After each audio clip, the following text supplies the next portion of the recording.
Boa noite. É com grande emoção que participo deste colóquio em homenagem à professora Olgária Matos. Desde logo felicito a comissão organizadora, na pessoa de Renata Marinho, que entrou em contato comigo, por tão bem-vinda iniciativa, e agradeço à comissão por ter me incluído nesse belo projeto.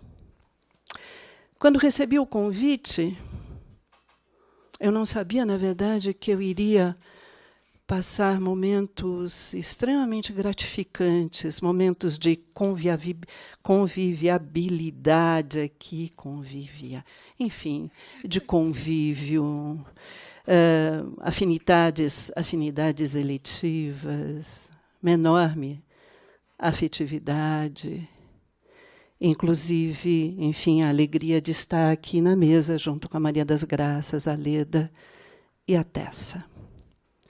E quando eu recebi o convite, eu me perguntei qual poderia ser a minha contribuição. Olgária e eu nos conhecemos quando cursávamos a graduação no Departamento de Filosofia. Eu estava no 2º ano. Eu não tive a felicidade e o desafio, não é, de ter vivido na Maria Antônia. Eu só passava na frente da Maria Antônia quando eu cursava o Equipe, um cursinho, e isso com 17 anos, em 68. E em 69 eu entrei já com a Faculdade de Filosofia aqui no campus, aliás, que naquela ocasião estava cercado pelos tanques do Exército. Mas, enfim, o que eu queria dizer é que Olgária e eu nos conhecemos quando cursávamos a graduação no Departamento de Filosofia, e, no correr dos anos, nós consolidamos uma amizade que estimo ser uma das coisas mais belas que me aconteceram. Eu tenho conhecimento da vasta produção da Olgária, mas eu não teria como escrever algo que, de algum modo, dialogasse com os trabalhos que a notabilizaram. É o mesmo caso da Maria das Graças. Seria necessário ter feito um outro percurso intelectual.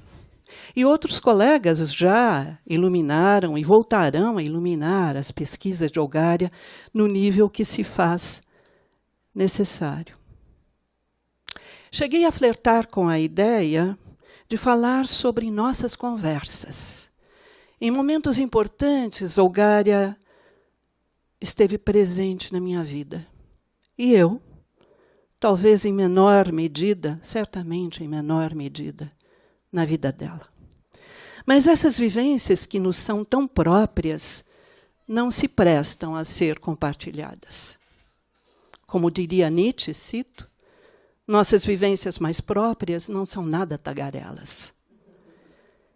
Não poderiam comunicar-se se quisessem. É que lhes falta a palavra. Com a palavra já se vulgariza o falante. Pensei, então, em delinear um retrato. Mais do que reflexivo, seria um texto impressionista. É através de justaposições, contrastes, jogos de luz e sombra, que o pensamento se faz. Nas imagens que assim se formam, surgem percepções de uma amizade, colhidas de forma aleatória, determinada, talvez. Menos como dados de realidade do que como o que vem dar ao quadro a sua moldura, entram as referências. Como nas telas dos impressionistas, aqui há que se levar em conta a posição do cavalete e a luz do dia. No percurso, tanto uma quanto a outra podem alterar-se, de maneira imperceptível ou flagrante, esporádica ou frequente, pouco importa, de maneira inevitável. O texto que agora lhes apresento e que dedico à homenageada, intitulei Olgária.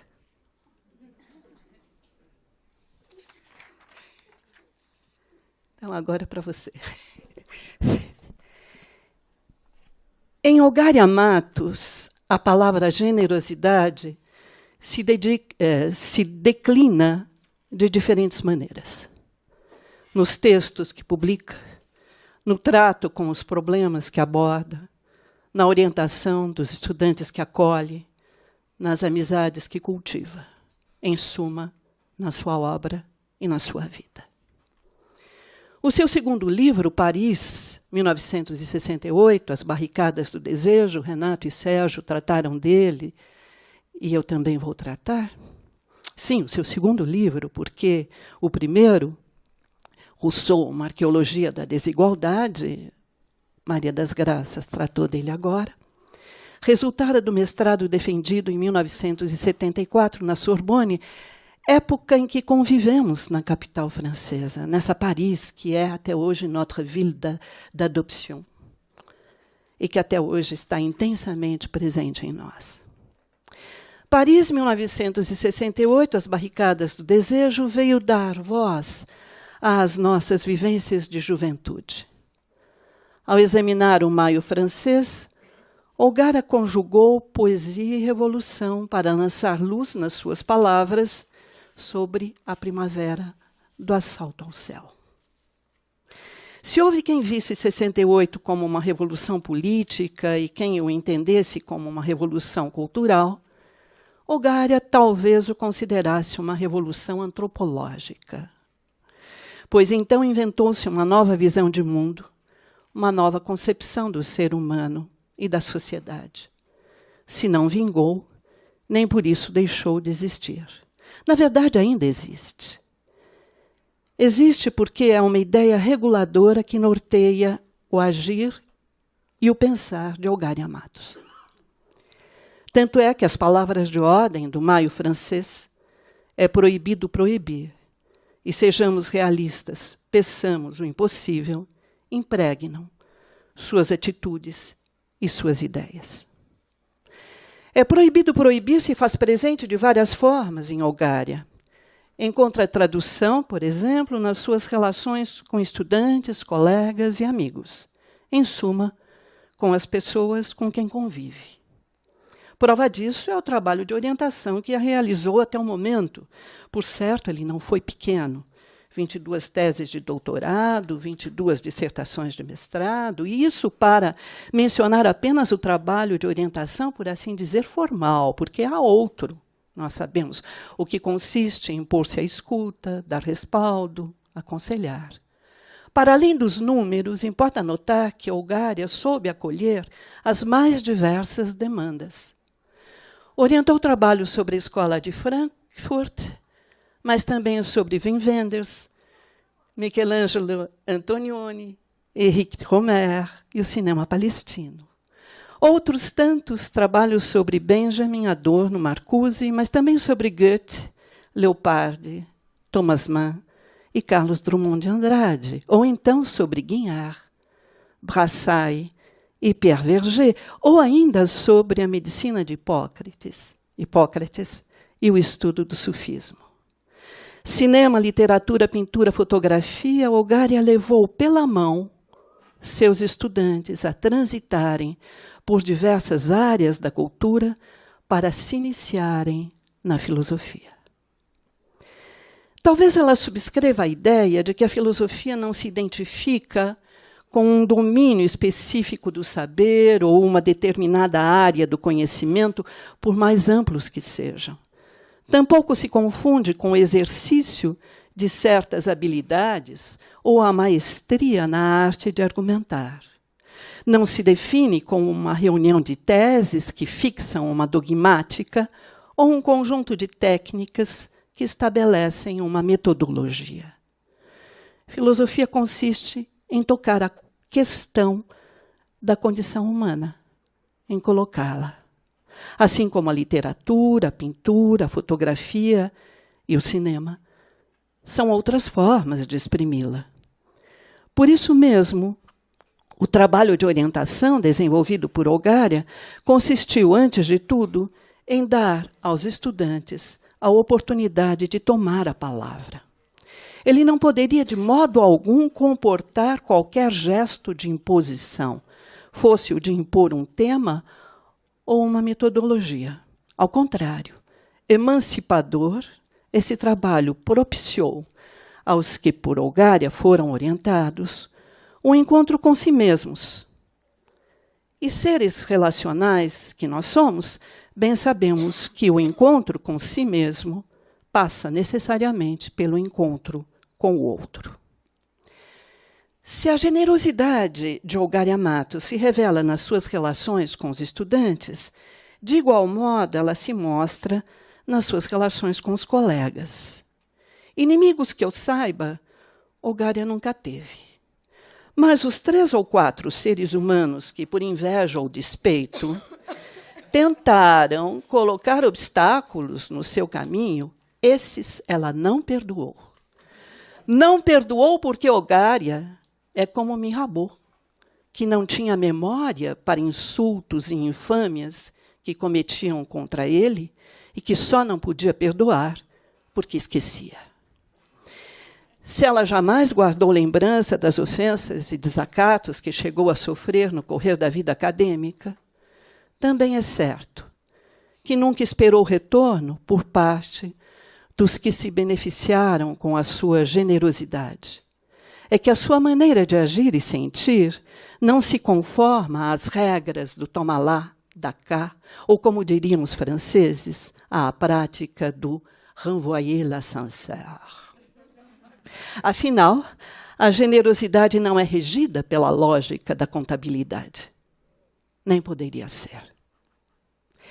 E o que dizer das relações de Olgária com os amigos?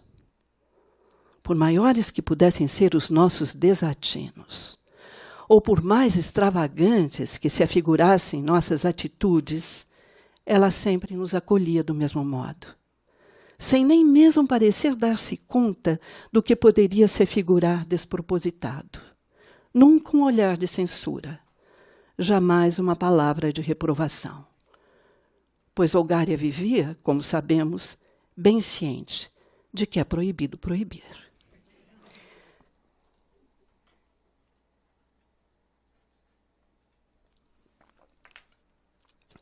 Sejamos realistas, peçamos o impossível, por sua vez, outra palavra de ordem de maio de 68, também ressoa de diversos modos em Olgária.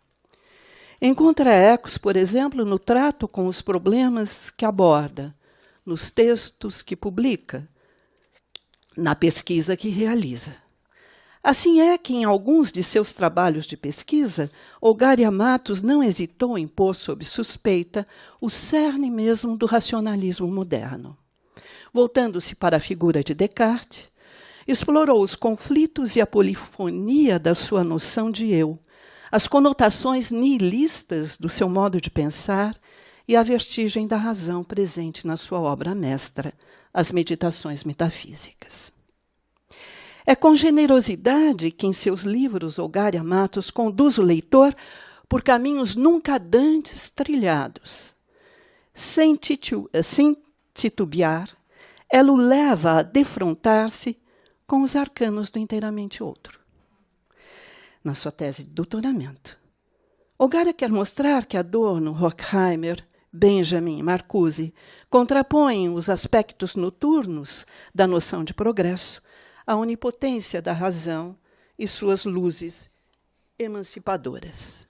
Nesse trabalho seminal, Os Arcanos do Inteiramente Outro, a Escola de Frankfurt, A Melancolia e a Revolução, publicado em 1989, ela deixa claro que, para escapar de uma história que se repete, é preciso não hesitar em pedir o impossível.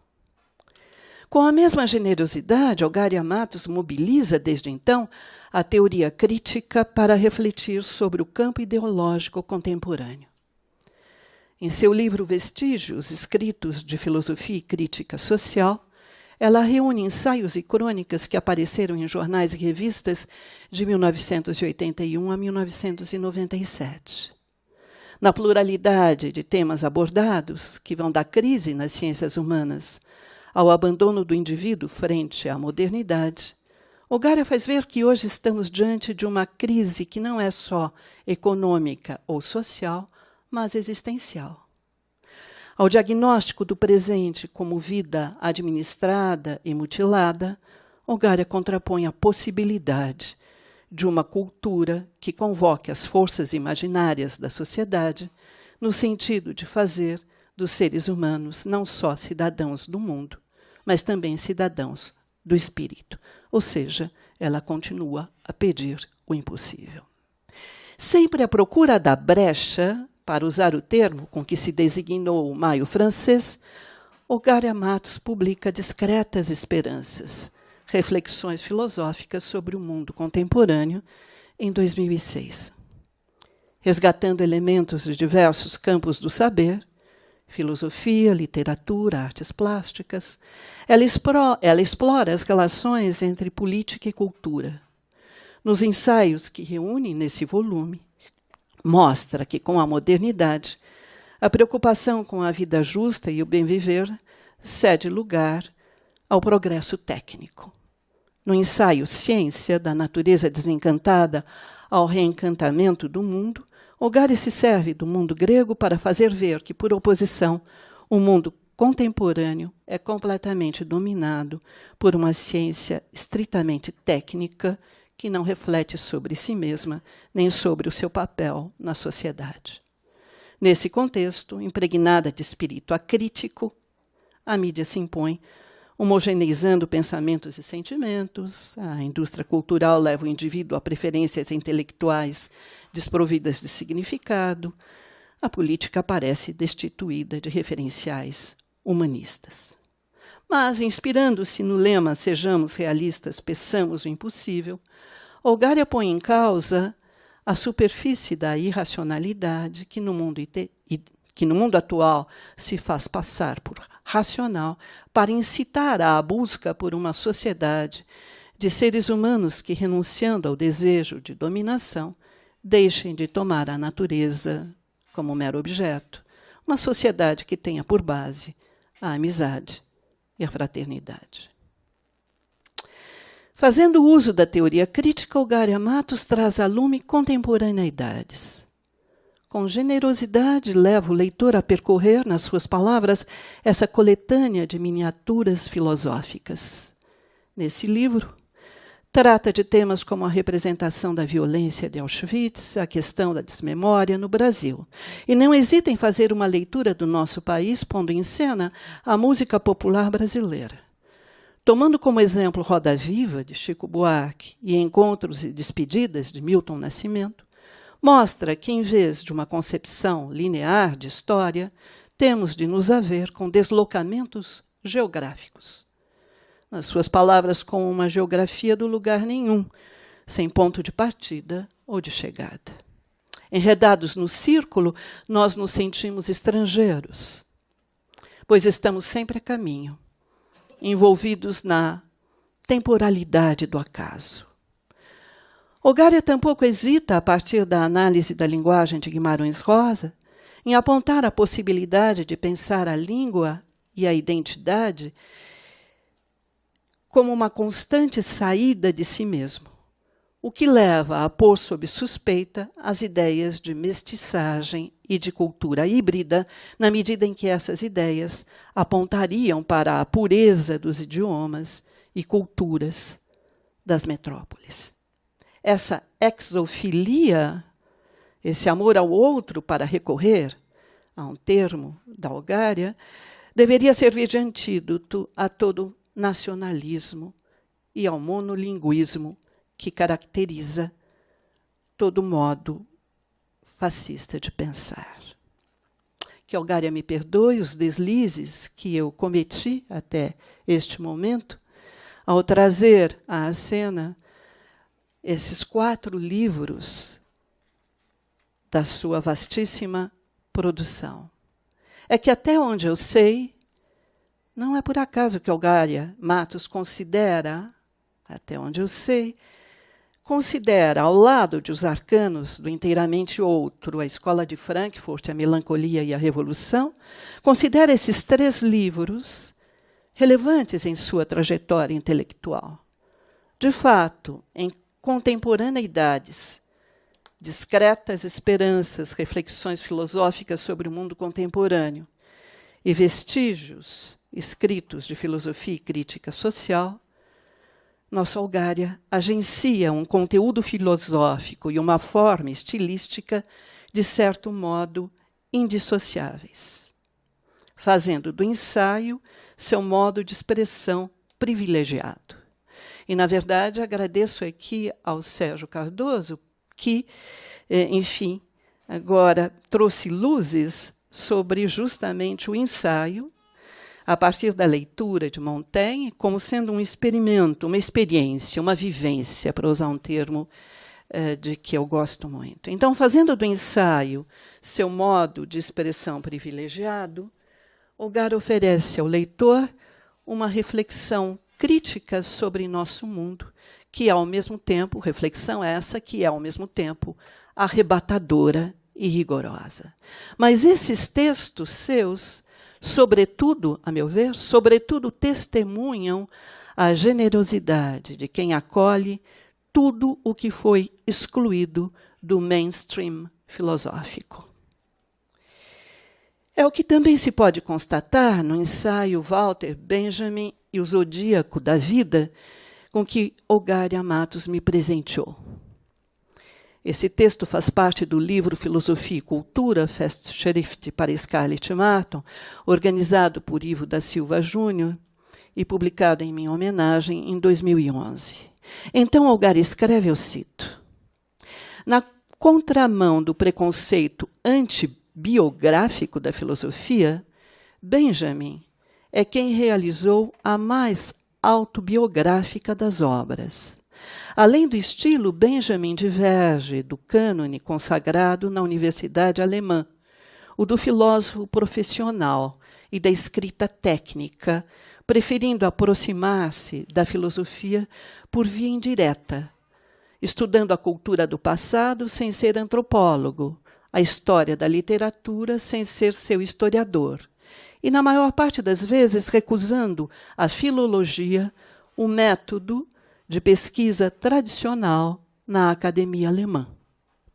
Página 502. Ao escrever sobre Walter Benjamin, um dos seus objetos de estudo privilegiados, Olgária está a escrever sobre si mesma. E outra vez reencontramos a ideia de que o encontro com si mesmo passa necessariamente pelo encontro com o outro. A estes nossos tempos, em que uma única e mesma forma de pensar, agir e sentir parece impor-se, a ponto de o outro nada mais ser do que a imagem que dele faço e, portanto, a minha própria, Olgária Matos se contrapõe, pondo em relevo a diferença, ou melhor, a alteridade. Certa feita, Michel Serres afirmou que nós, seres humanos, sempre criamos a diferença. Ser culto, disse ele, é desejar outra cultura e ir em busca dela. Cultivar-se é, antes de tudo, ir ao encontro do outro. É provável que Olgária concordasse com ele quanto a este ponto. Um filme como Sermões, a História de Antônio Vieira, de Júlio Bressani, um conto como Um Copo de Cólera, do nosso querido Raduan Nassar, uma canção de Paulinho da Viola, é uma via de acesso ao outro, como Olgária bem nos fez ver nos textos que publicou a esse respeito. Ao dar lugar de destaque ao outro, Olgária Matos não hesita em desenvolver uma reflexão crítica sobre estes nossos tempos. É dessa perspectiva que examina questões relativas ao capitalismo tardio, à aceleração do tempo, à cultura da arrogância e do excesso, à ideologia da racionalidade tecnológica, à democracia pós-moderna. É também desse ponto de vista que se voltará para o nosso país. Temas como a cultura brasileira hoje, ou a questão da identidade nacional, as fronteiras da democracia na obra de Sérgio Buarque de Holanda, ou a filosofia política e o Brasil, não escapam ao seu olhar inquiridor. É ainda no contexto de uma reflexão crítica que Olgária aborda as relações entre espaço público e espaço privado, tais como a polis grega e as metrópoles modernas, a cidade ordenada e a cidade vigiada, a cidade perversa e o esgotamento do prazer. Um tema antigo este, presente na sua vida há muito tempo, desde quando éramos estudantes, se bem me lembro. Intelectual presente no espaço público, com mais de 150 textos e entrevistas publicados em jornais e revistas ou transmitidos pela mídia televisiva, Olgária toma a palavra para fazer ver que o avesso do avesso nem sempre é o direito. É precisamente o que faz ao tratar da universidade contemporânea, da autonomia aos processos sem sujeito. Neste seu ensaio, Olgária Matos nos alerta para as transformações que ocorrem no meio acadêmico. Bem sabemos, nós todos, que nas humanidades a pesquisa deveria repercutir de forma decisiva sobre o pesquisador. A cena filosófica constituía o ambiente propício para a interiorização lenta e gradual do saber. Não se podia separar o chamado produto e o processo de produção que o engendra. Isto porque tudo deveria concorrer para construir o mundo humano. Talvez Olgária concorde com a ideia de que nos últimos tempos se desencadeou uma revolução e, em que pese a aparente contradição dos termos, uma revolução conservadora sem precedentes, dotada de uma radicalidade muito maior do que aquela revolução com que sonhamos em 1968, esta, conservadora, nos põe diante de um processo que me parece irreversível. São notáveis as mudanças de ordem conceitual que estão a ocorrer. Por pesquisa, muitos entendem hoje divulgação. Por conhecimento, informação. Por apresentar resultados de trabalho, dar visibilidade ao que se faz. Por participar de eventos científicos, multiplicar os contatos. E assim a investigação filosófica abandona o que lhe é mais próprio, o trabalho de reflexão. Mas pensamos o impossível. Sabemos que atuar em sentido inverso ao da lógica da exclusão já é uma forma de questioná-la. Agir em direção oposta à da competição já é uma forma de combatê-la. E quanto a estes pontos, a generosidade da Olgária é exemplar. Aos livros e ensaios de Olgária Matos aqui mencionados, vários outros teriam de ser acrescentados. Trabalhos voltados para a sua especialidade, como, por exemplo, o Iluminismo Visionário, Benjamin, leitor de Descartes e Kant. Textos didáticos, como, por exemplo, Filosofia, a Polifonia da Razão. Escritos de divulgação, como, por exemplo, A História, publicado na coleção Filosofias, O Prazer do Pensar. Neles, nesses textos, é com generosidade que Olgária sempre conduz o leitor a pôr sob suspeita as suas aparentes certezas para buscar um novo modo de pensar e sentir, em que paixões e ideias se mostrem entrelaçadas. E assim voltamos ainda uma vez ao nosso ponto de partida. Paris, 1968, as barricadas do desejo.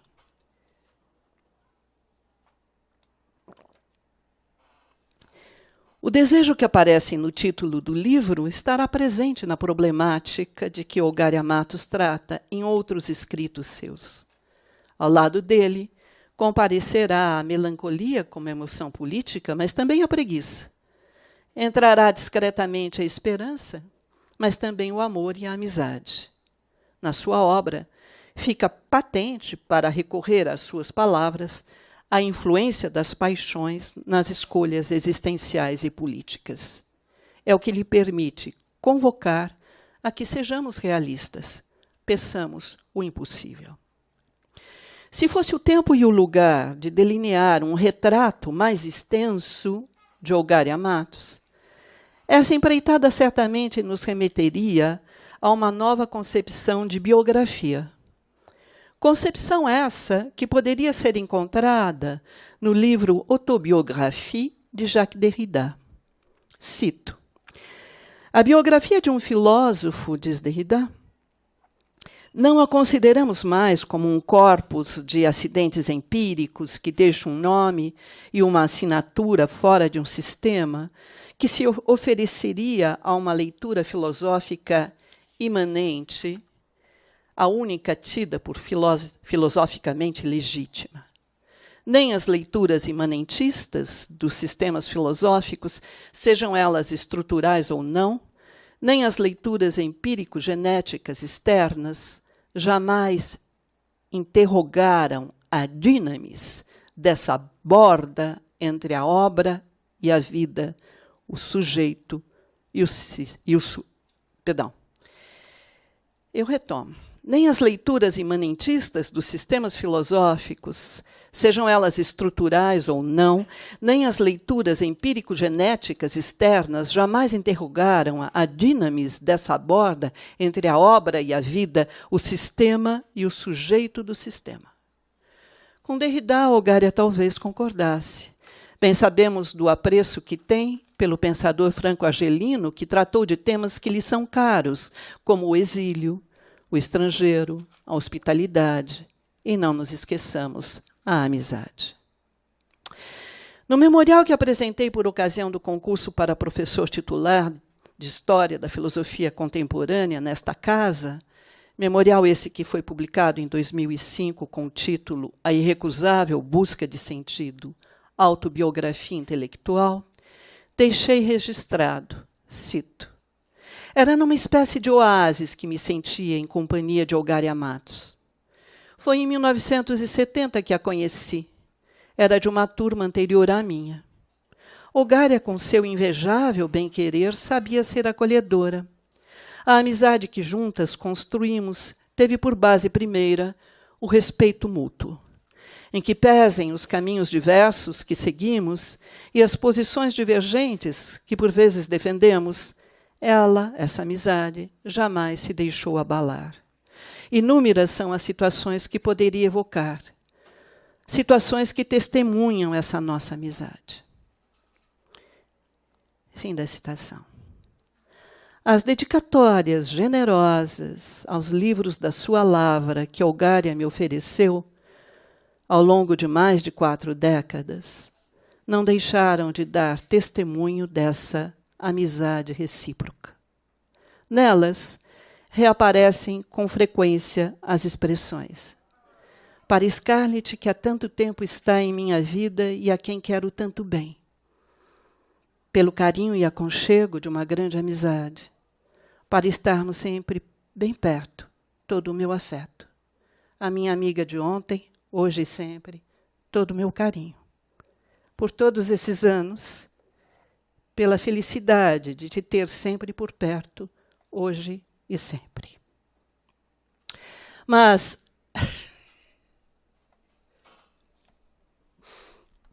é isso. Mas a generosidade maior de Olgária Matos é que, sem suspeitar, ela nos habita.